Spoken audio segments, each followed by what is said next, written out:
Est-ce que lorsque le sang circule, vous le ressentez? Donc de même, lorsque le sang passe par le cœur, vous ne ressentez rien. Lorsque le sang circule, le cœur se contracte pour laisser passer du sang. On parle donc de systole. Lorsque le cœur se relâche, on parle de diastole. Et en ce moment-là, le sang exerce une certaine pression. Lorsque le tuyau est souple, il n'y a pas de problème. Mais plus ce sera abîmé, il doit donc avoir des retentissements. Normalement, elle ne devrait être abîmée qu'avec l'âge. Parce que l'usure, même quand on prend de l'âge, on doit avoir des artères et à un certain moment donné, des veines qui seront altérées par rapport à notre âge. Je suis souvent surprise de réaliser que certains patients atteints d'hypertension n'étaient même pas au courant. Donc de nos jours, plusieurs personnes sont porteurs de cette pathologie sans même s'en rendre compte.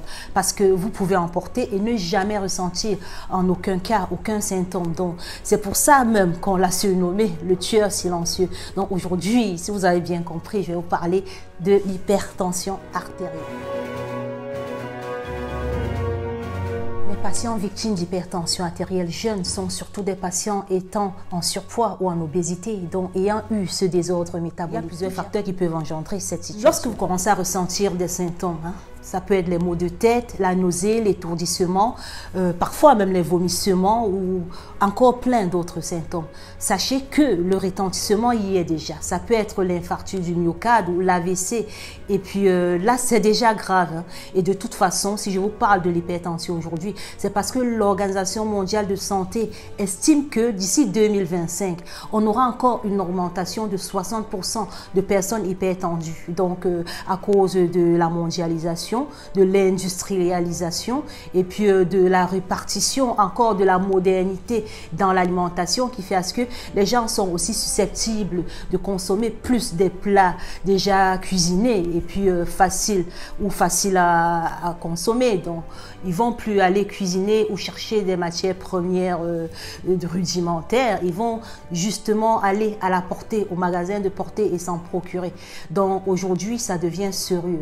Aujourd'hui, lorsque vous ressentez les maux de tête généralement localisés au niveau de la nuque, les bourdonnements d'oreilles, ça pourrait être des saignements de nez ou encore les fourmillements au niveau de votre pied et puis même parfois des œdèmes. Lorsque vous ressentez des palpitations avec ou sans des gonflements, parce que l'hypertension artérielle va aussi affecter le dysfonctionnement rénal, donc vous pouvez avoir des œdèmes. Comment savoir si vous avez des œdèmes?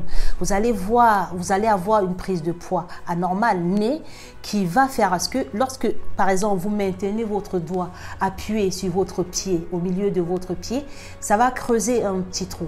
Donc, je vous conseille déjà d'aller vous faire consulter et puis savoir par ailleurs combien vous faites de pression diastolique et systolique. Vous avez soif et puis c'est pas une soif qui va forcément vous interpeller. Vous pouvez aussi avoir constamment des petites douleurs passagères, douleurs abdominales. Mais aussi, surtout, vous avez de l'hypernatrémie. Donc, c'est pour ça qu'on va quantifier, du coup, en termes de sodium, ce que vous devez dorénavant manger. Donc, avant tout, si vous n'avez pas d'appareil pour quantifier votre tension artérielle, la systole, diastole, vous pouvez également vous rendre dans n'importe quelle pharmacie et demander à ce qu'un pharmacien le fasse. Et puis, à partir... Quand c'est supérieur à 14,9, vous êtes déjà dans l'hypertension artérielle. J'ai certains patients qui viennent me dire « Ouh, je sais, j'ai une tension élevée, je ne dois pas manger de sel. » Mais vous devez déjà savoir par rapport à votre natrémie, par rapport à votre hypertension et puis par rapport surtout à votre régime parce qu'il y a plusieurs paliers au régime hyposodé. Moi, par exemple, par rapport à mes patients, il y a le régime strict, ça peut être large, ça peut être le standard. L'organisme a besoin de sodium pour maintenir l'équilibre acido-basique. Donc, on va donc pouvoir identifier les aliments qui contiennent du sodium. Vous avez dans les charcuteries, vous avez dans pas mal d'aliments comme également de la viande fumée séchée, le poisson fumé séché, les crustacés, les coquillages, le caviar, la choucroute, les olives, les conserves en général, les biscuits, les plats cuisinés du commerce, des pizzas, tout ce que vous trouvez déjà cuisiné. Vous aurez aussi dans certaines boissons gazeuses, je ne vais pas citer les marques. Vous pouvez avoir donc pas mal d'aliments dont vous retrouverez dans mes réseaux sociaux. Donc, si vous êtes concerné par l'hypertension ou que vous avez vos proches qui ont l'hypertension, donc vous pouvez les orienter, ils trouveront. Et puis, je suis disponible à répondre à toutes les questions concernant l'hypertension artérielle. Donc, par exemple, vous avez 1 gramme de sodium dans 2,5 grammes de chlorure de sodium dans le sel de cuisine. Et puis, il suffit de répertorier et de référencier tous les aliments qui contiennent du sodium et puis savoir sur quelle quantité on doit consommer par jour.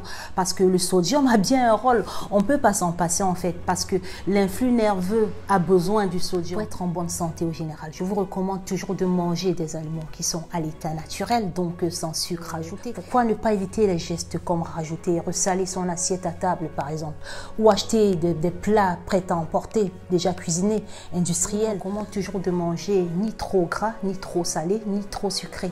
Et puis si vous êtes déjà dans cette situation, sachez que vous pouvez mener votre régime hyposodé avec vos aliments de plaisir, avec ce que vous aimez le plus, sans même vous en rendre compte parfois. Il suffit juste de demander et puis d'être à bon port et de demander conseil. Donc vous pouvez assimiler les aliments qui vont améliorer nettement votre qualité de vie. Donc merci de m'avoir écouté et à la prochaine.